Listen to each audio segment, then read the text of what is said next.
So I think I'm going to just give you a little bit on what we actually found. There were 5 things we found that people need to stay longer and healthier. Number one, we have, I think, discussed nutrition, because without the proper fuel in the body, nothing matters, right? So that's the number one thing, is to make sure you have a proper fuel in the body. The second thing is reducing stress, right? So thing is, when you are stressed, your body goes into fight or flight response. And unfortunately, the way we evolve when you're in fight or flight response is because we were being chased by the tiger, right? So that means your body shuts down what it considers non-essential things, such as your digestive system. Can I add a couple of points here, because it's really Absolutely. important. Yeah. So number one, just a small, don't eat your dinner while watching the evening news.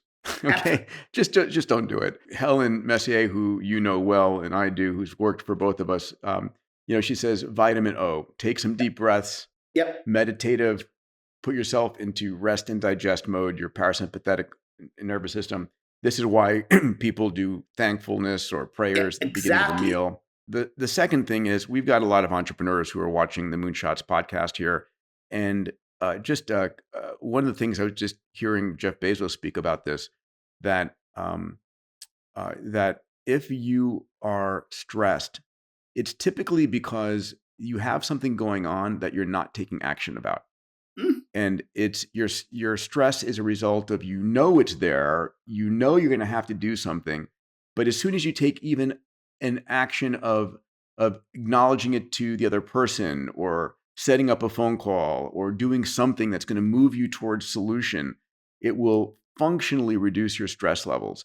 It's that it's there, you're not doing anything about it, that's causing stress. So if you're stressed about something, make your list, take some actions, and move it forward. Or I think, Peter, I would say, I describe anytime there are problems, I describe them, there are 2 types of problems. The problems that you have a control over, and the problems you have absolutely no control over, right? So hurricane is going to come. I can be stressed all I want. There's nothing I can do about it, right? So the point is, when you don't have a control over something, to me, I go back to my Eastern philosophy. It is what it is, and it will be what will be. And I really, at that point, I say, I'm comfortable with whatever the outcome is. I'm going to do the best I can. If the things are in my control, I do everything I possibly can, and then it is what it is, and it will be what will be, right? So that, to me, is the main thing, is to never really worry about things that you have no control over. And the things you do have a control over, as you say, take some action. Because the minute you take action, now you're moving towards a solution that you have a control over, right? All right, you were listing 5 things.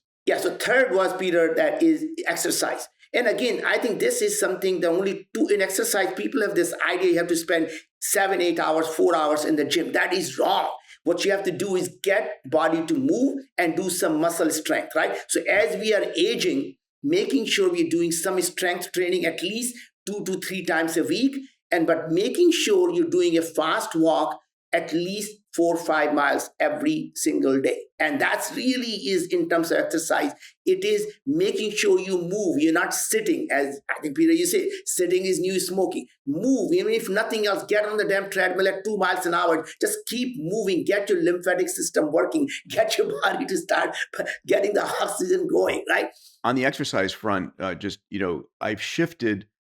I used to do a really intensive hour 3 times a week. I've shifted it now to probably what's 40 minutes 5 times a week, 6 if I can get it. And Yep. I found it really transformational in terms of maintaining and building muscle mass, the frequency of this. And as I just had a friend of mine, an Abundance member, who had a very bad pulmonary situation, ended up in the hospital on a ventilator, but he was someone who had built significant muscle mass, and his recovery was directly a function of that. And so since he's been out, he's been able to add 90% of it back.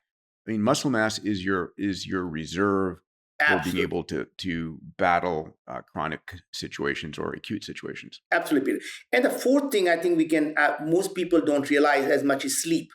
The quality of sleep matters, not just the quantity, but the quality of sleep matters. So I Yeah. think you and I both measure our sleep through Aura Ring. I also use, Peter, 8 sleep.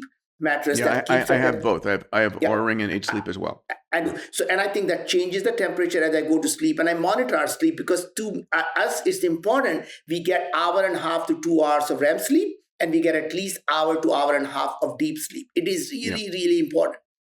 absolutely. And, And I and think, I think you and I both early in our lives yeah, used to be proud of how little we would sleep.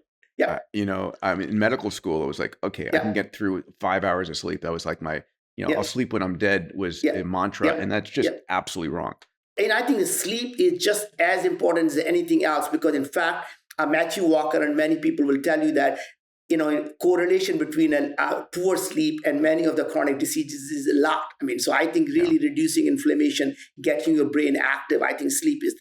And the last one, Peter, is purpose. And I think I think you call that optimism, but I think finding a purpose in life is really yes, so important because people who live a life for purpose, they tend to be obviously optimists, but really living a life for purpose, you tend to live 10 to 15 years longer when you have a purpose in life than you people who don't have a purpose in life, right? 100%. And Peter, this is something I learned a lot from you that, we have talked about it. Find something that you're willing to die for and then live for it. What is it that you would want when you have everything in life?